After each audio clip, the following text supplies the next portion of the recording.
Hey everyone, this is Rivethead from gamingbits.com, and I'm going to take you through this walkthrough on how you can wirelessly connect your PSP to your PS3 and how you can browse some of your PS3 video, photos, and pictures and web browsing on your PSP.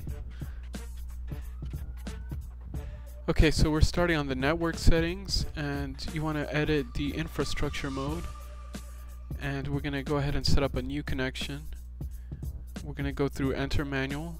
SSID, it's just a name that you're going to use for connecting the PS3 with the PSP. You want to make sure you use the same exact name. It's case sensitive, so in this case I'm just going to keep it simple and use uppercase P, uppercase S, and number 3.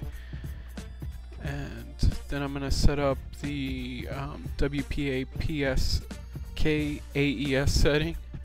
So this is just a 8-letter passphrase that I'm going to type in. So for this one I'm going to keep it simple.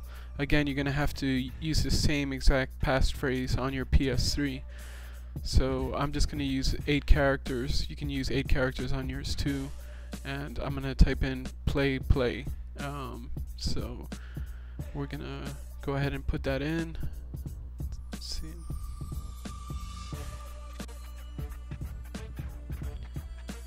Okay, so address settings, keep it on easy. Connection name, just PS3. And so we should have a summary of our settings for the PSP's remote play settings actually. So we're gonna go ahead and save it. Okay, and run a test. I have my PS3 on now, which is already set, but we'll walk through the progress on how you do that.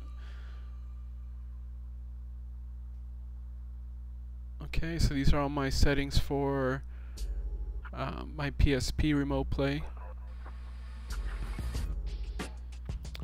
So I'm going to go back out and go over to the remote play option under network.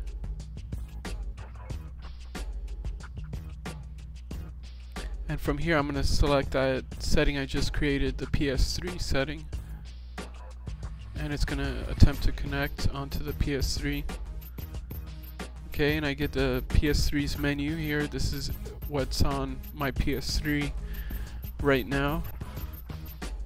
So some functions are off, you know, you're not going to see what's in the game menu.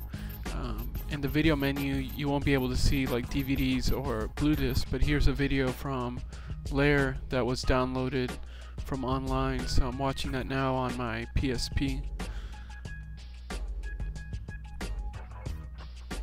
Alright, I'm just going to go back. I have a few photos here that are on my PS3 you can browse and look at, and some music tracks too, so you can play back your music tracks, and it has the same visualizer, so you can, you know, set up all your